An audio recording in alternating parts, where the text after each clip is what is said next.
The past few years have been incredibly tough on everyone. Since 2020, we've been bombarded with constant doom and gloom from the news. Many of us are struggling financially, and the pandemic has left us more isolated than ever before. It feels like joy has been hard to come by, and resilience has been tested to the limit. So, how do we find our way back to a place of strength and happiness? Today, I'm joined by Dr. Susan Biali Haas, a renowned medical doctor, wellness expert, and author of The Resilient Life. She's here to share insights on how we can rebuild our resilience and rediscover joy in our lives. Welcome to What She Said, Susan. Thank you. I'm so excited to be here. This is such a big topic. I'm really excited to have it as much for myself as for my listeners. I think we all need to find that joy in life. So your book, The Resilient Life, talks about breaking the cycle of overwhelm and exhaustion. So can you start by explaining how people can recognize the difference between everyday stress, burnout, and then more serious mental health issues like depression or anxiety? Yes. First of all, it's so important to cultivate that awareness because for so many of us, we push and we just keep going and then we crash really, really hard and we haven't realized over time how we're feeling, how we're actually doing. So very important to be checking in with yourself regularly. And that might be through journaling, for example, or even just spending a bit of time on your own on a regular basis somewhere in your life and really checking in with how you're doing. And in terms of being able to tell whether we're dealing with an actual clinical mental health issue like clinical depression or clinical anxiety, is that those conditions, not only are they protracted in the sense that usually for diagnostic purposes, we will say that for depression, for example, that you've been experiencing a low mood more days than not for at least 2 weeks. So it's a prolonged trend. And I would say even longer than that. And then also one of the key hallmarks is that whether it's your anxiety, whether it's your low mood, it's starting to really affect your functioning in your life and it's starting to affect your relationships. Maybe it's affecting your ability to do your job. So it's really starting to have a noticeable impact, not just on you, but on your circumstances and on those around you. I'd like to go back just for a second, if we could, to where you said, cultivating self-awareness, because I think that's really important. I think a lot of times I'm guilty of it. I've seen many of my peers guilty of it is, they're feeling down, they're not themselves, and they're like, I'm fine. And push through, and it actually just exacerbates the problem and makes it so much worse. So any tips for sort of cultivating as a first step, that self-awareness? And you mentioned journaling. Are there other things we can do? Sure. There are apps out there, for example, that actually will track your mood. So it will prompt you every day to stop and reflect and ask how you're doing. Are you feeling good? Are you feeling bad? Are you feeling sad? And so you can actually then see over time. It creates like a snapshot and a progressive kind of calendar where you can get a real sense of how you're doing. Because often when we're having a really bad day, like I had a really bad day a couple days ago. And when you're in that mood where you're going through grief or you're just sad or you're really, really overwhelmed and tired, it can feel like your whole life is a disaster in that moment. But then reflecting on myself, I know that that was the day where I needed to actually get in touch with some grief that I was dealing with. I lost my precious dog about 6 weeks ago. And so I had to really allow myself space to feel as sad as I was feeling, but I'm not depressed. Like I feel great today. I felt good yesterday. That was a normal moment in human emotion because it's actually not a good thing if you're actually never having ups and downs because it's human to have emotions, to feel really great sometimes, to feel really low sometimes. But it's that awareness of, is this starting to get into a pattern where I'm feeling terrible or I'm feeling really wired and stressed and scared more often than not? And, it's never wrong. If you're at all concerned about yourself, it's never a bad thing to get a second opinion, to talk to your doctor, to talk to a counselor, to talk to a trusted friend or family member who can provide some feedback. Because as you were suggesting, Candace, we don't want to let these things get to the point where they're now a serious clinical issue. We want to notice when our mood starts shifting more steadily down or we're feeling increasingly anxious, and we want to get support, get help, take care of ourselves when those early signs are showing. Yeah, we're also not making the best decisions when we're under that stress. I mean, I can't tell you how many times I've made snap decisions on something and then later regretted it, thinking I was probably not in the Ah, best mental space to make that call. And so that's where totally. self-awareness comes in, right? Yes, absolutely. I speak a lot to organizations about burnout. And we know, for example, when people experience burnout, they're 6 times more likely to want to quit their jobs. But that's often coming from the place they're in, the really low place they're in. And as an executive coach, I've worked with so many people who've come to me because they're feeling, well, they actually don't know they're severely burned out. They just know they can't keep going anymore. They want to quit their jobs. And then when we work on shifting things in their workplace and the way they relate to their work and how they take care of themselves, the majority of those people actually don't end up quitting their jobs. So this ties exactly to what you've said, that we want to be really careful of being aware of where we're at and not making any important decisions from a really low place, and having the reflex instead to be to reach out for help and get support and try to find out what is going on. And the last few years in particular, I mean, I'm sure you've seen it just in the field you're in, have really drained people's energy and joy. So what are some simple, or are there simple science-based shifts that people can start making today to restore their mental health and well-being? Yes. So I always start with fundamentals because you will get the most mileage out of things like sleep. Mhm. So if you're routinely not getting enough sleep, or your quality of your sleep is poor, get that addressed. Again, see your doctor. There are great sleep clinics out there. If you have a benefit plan through your work, it would probably even cover something like cognitive behavioral therapy for insomnia, which is very, very impactful. So something like that. If you're not sleeping well, get sleeping better, and that will immediately improve everything in your life, including your mood and your joy. And same thing for eating well and also getting moving every day. Even something as simple as just going for a walk, increasing any way you can increase movement, taking the stairs whenever you can. We know that that profoundly affects the neurochemistry of the brain and will elevate your mood, help you to solve problems better. You get, again, so much mileage out of that. And then once you've got those fundamentals covered, because we often don't like to do those. We want some like fancy hack or trick. And it's like, no, actually, if you're not sleeping, work on that. But once those are fine and feeling better, something as simple as identifying the small things in your life, in our world, that make you laugh, bring you joy, bring you delight, bring you a sense of peace, whatever those things are, try to expose yourself to them as much as you can, because we know that, especially when we've been through a time like COVID and the financial stress and all the things that are going on in our world, our brain starts getting wired more towards the negative and feeling anxious and feeling worried and feeling negative. And so the more that we can expose our brain to delightful things, things that make us feel good, things that give us hope, our brain is going to shift over and rewire and change its chemistry so that we start feeling better and recover from all that we've been through as a society. You mentioned in your book the importance of reconnecting with what matters most, and that's going to vary Mm-hmm. obviously for everybody. But so, how can people start to identify and make time for those things, especially when they're their headspace is overwhelmed and maybe not the most positive? Yeah. How do you make those changes and identify what is going to move you in the right direction? It's back to that awareness piece again. So one thing that I really recommend, as I already mentioned, is that you have some way of checking in with yourself to see how you're doing. And then a question that I give people to ask themselves when they are just feeling too overwhelmed and don't even know where to start is to ask yourself, what do I need most right now? And you'd be surprised what comes up, and pay attention to whatever comes up and then do it. Give it to yourself, whatever it is. For a lot of us, it's actually just some time to do nothing and be on our own and recharge. And there's so many small ways to do that. And then once you're aware of yourself and you're starting to give yourself some really fundamental things that you need, you're starting to feel a bit better.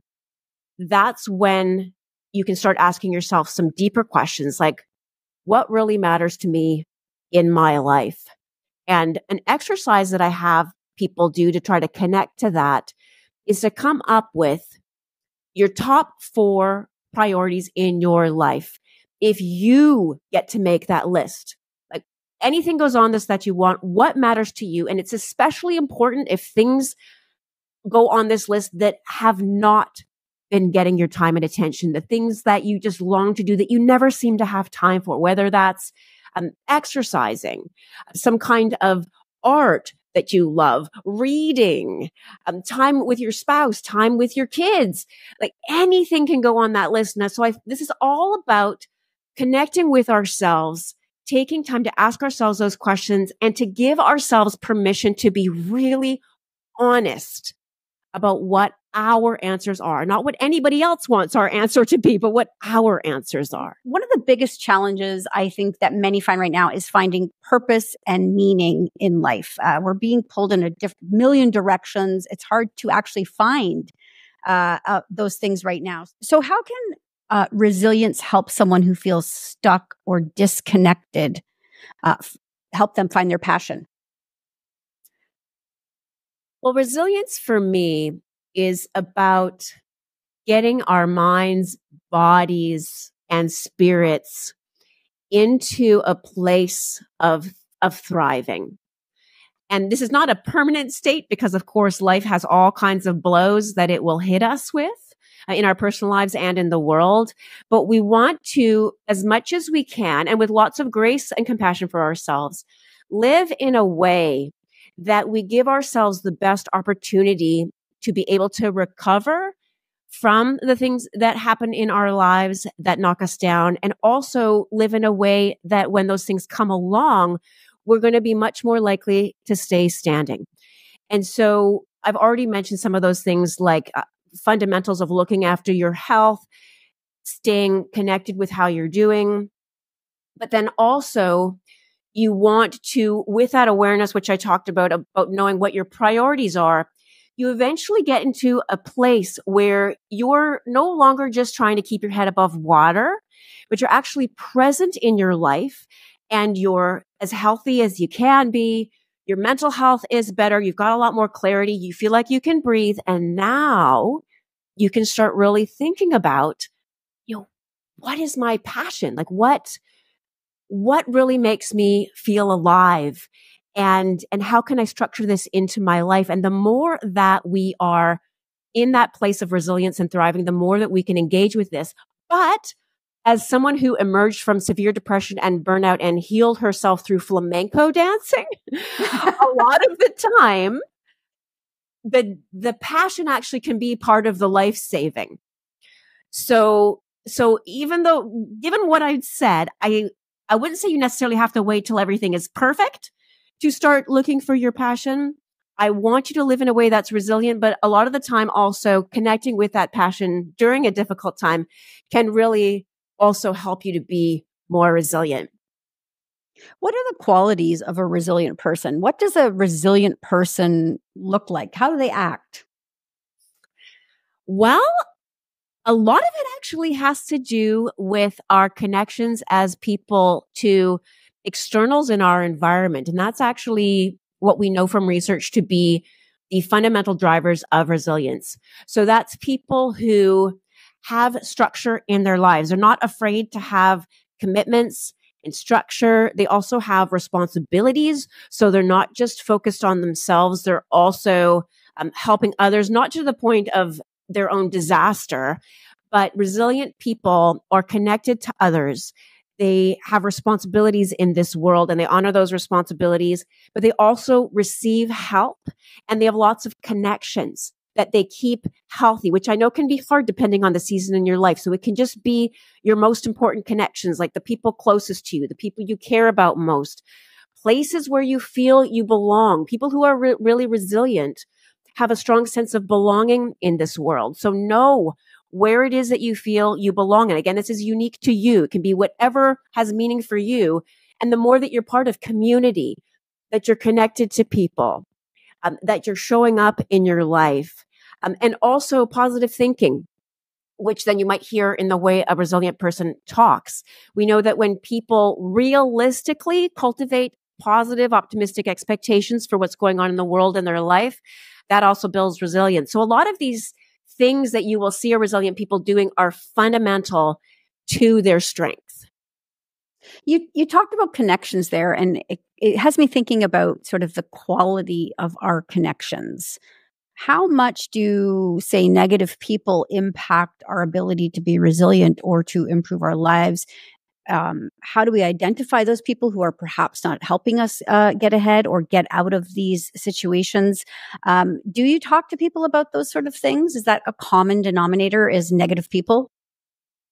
I would say so. And it's certainly something that I have been really working on myself because, especially for women, we are cultured, we are programmed to be good all the time and to be more concerned with how we are maybe responding to someone or how someone is perceiving us than we are actually giving ourselves a chance to actually evaluate this individual who's in front of us.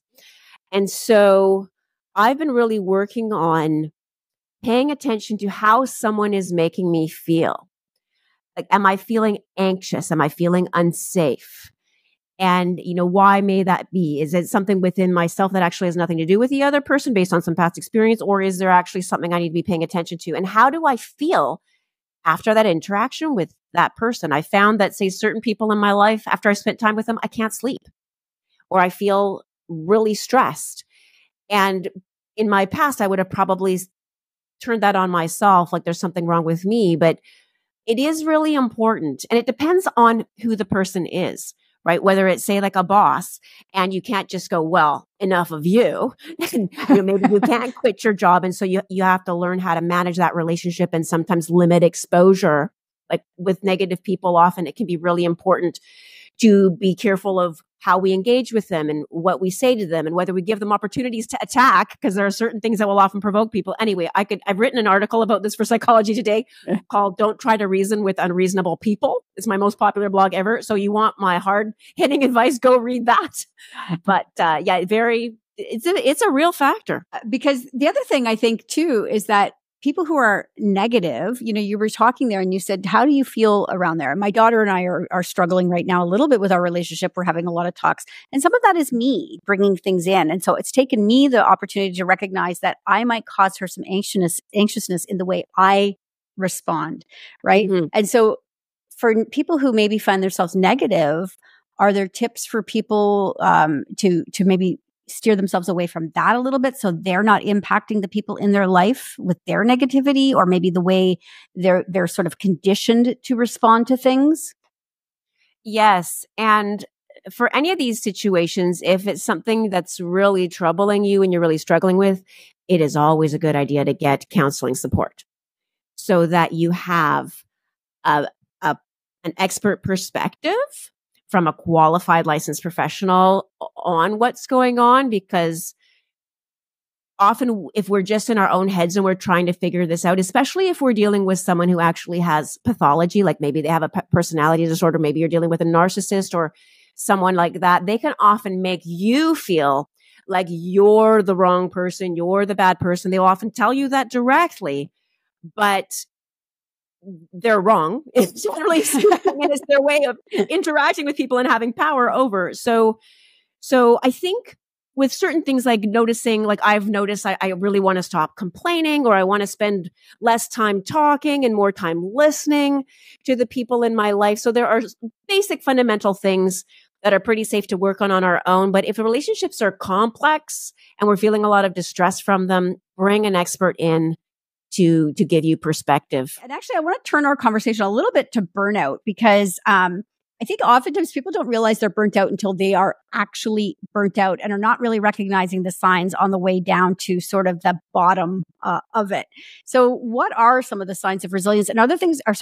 What are the signs of burnout? And are there things we can do to sort of turn the tide before we get to that full-on meltdown, I suppose? Yes, that's a great question, because the word gets thrown around so much, but most of us, even our own doctors, speaking as a doctor who didn't learn about this in my training, we don't actually know what it really means clinically. And so for a person to actually have true burnout, there need to be three things present. The first is emotional exhaustion, which is a feeling that you just cannot keep going. And it's specifically related to your work. So burnout is a work-related phenomenon. I need to emphasize that as well. The second is that you're having increasing negativity and cynicism and resentment specifically about your work. Like you might find yourself complaining a lot about it or resenting your coworkers in a way that didn't happen before. And you need to pay attention to those shifts, because we often think, oh, what's wrong with me? What's happening to me? And it's actually a result of chronic work-related stress, because that's what drives burnout.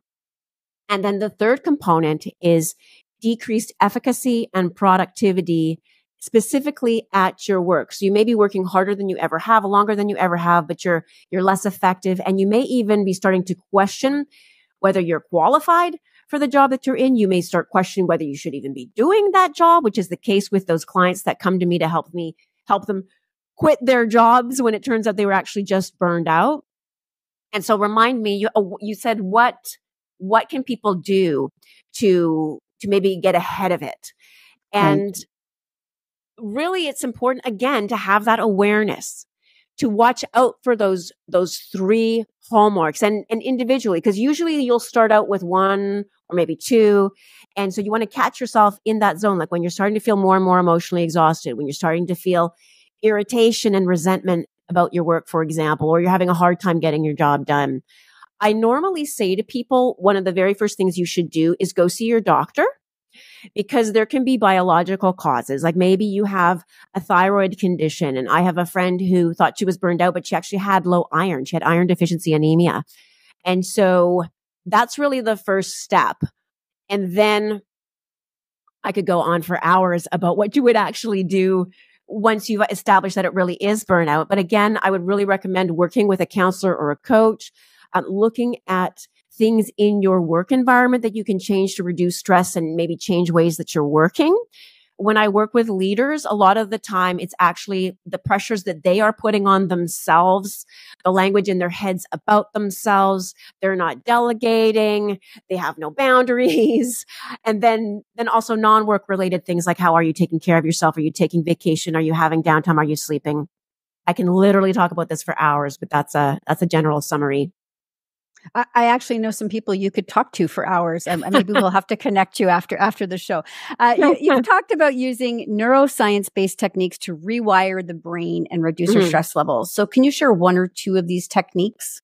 One of the most powerful ones, I love breathing, but I feel like it's talked about a lot. So I'm going to give you a bit more juicy one. And that's a way that you can actually really fundamentally change the way that your brain anticipates something as being stressful or scary. And for me, that would be, say, a speech in front of thousands of people. The way that I used to be was that I would feel anxiety for months in advance of a really huge gig. This was years ago.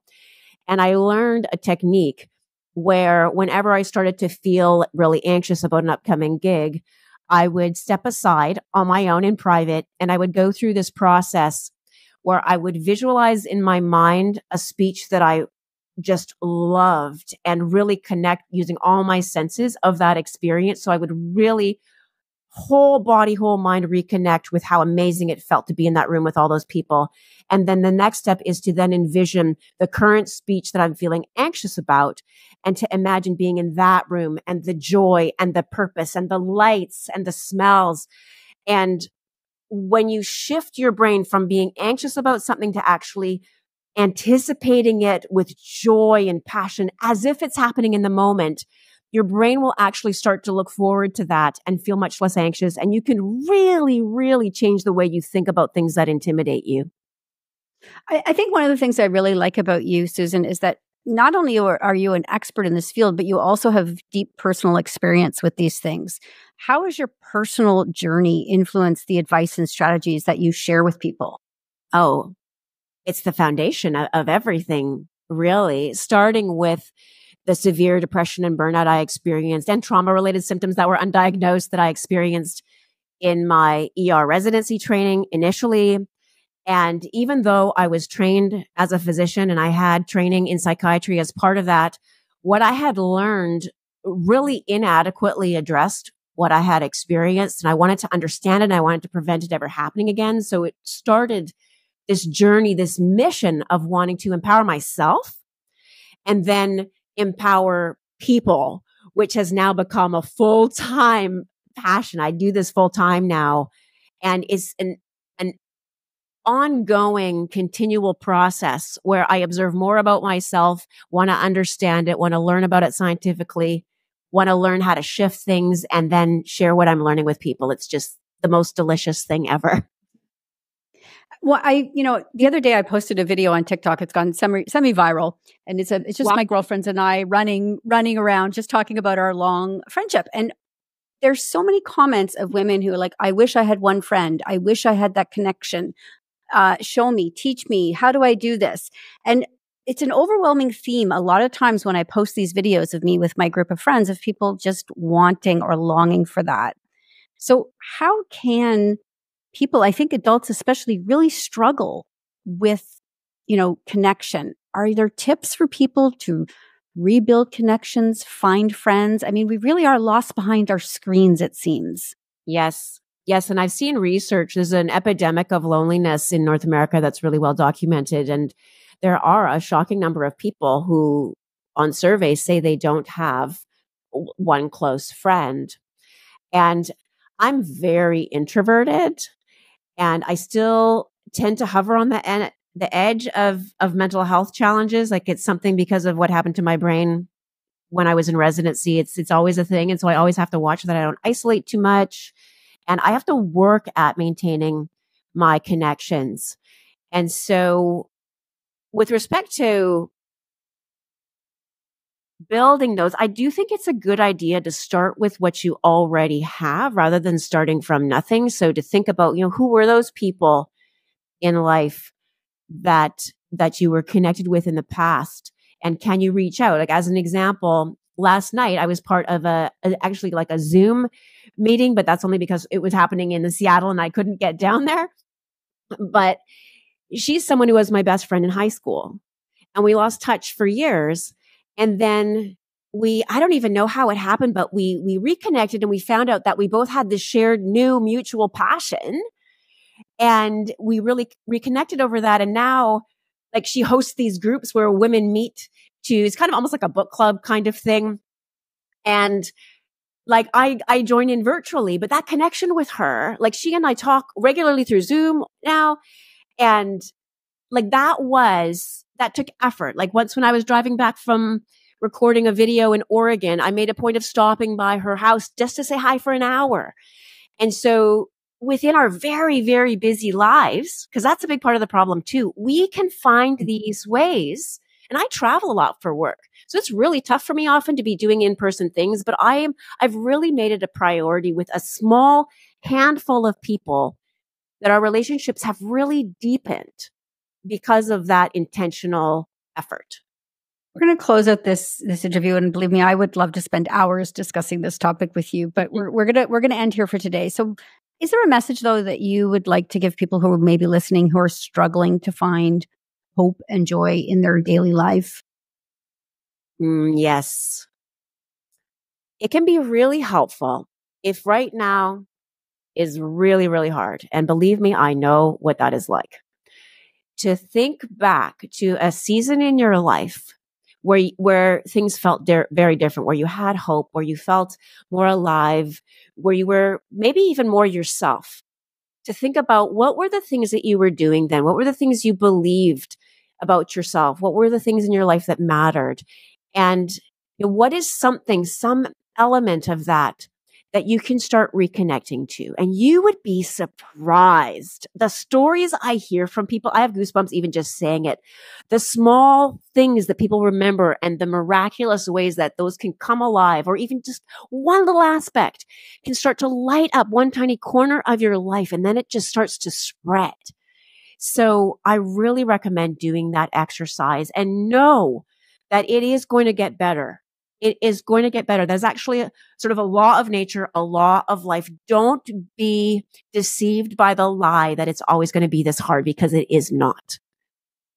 Yeah, I feel that in my core, honestly, I went through an incredibly trying several years. and a quote that I'm going to paraphrase, but the quote is generally, this is just a chapter not your whole story. And Wow. I hung on to that for dear life, and it did pull me through what was a very trying time. And speaking of chapters, you have several of them in your book. So where can people find your book? Where can they connect with you? Do you have social channels they can follow along on? Yeah, so the book should be available everywhere books are sold, at least online for sure. And you can also find out more about it at theresilientlifebook.com. You can find out more about me and my work and also get a free ebook, 10 Essential Easy Changes, at thriveworklive.com. And my socials are at Dr. Susan Biali. Generally speaking, that's my handle everywhere. I'm not on TikTok, but I'm on everywhere else. Come connect with me on LinkedIn, Instagram, Facebook, wherever you want. All right. Fantastic. I can't thank you enough for joining me. I know this has helped somebody today.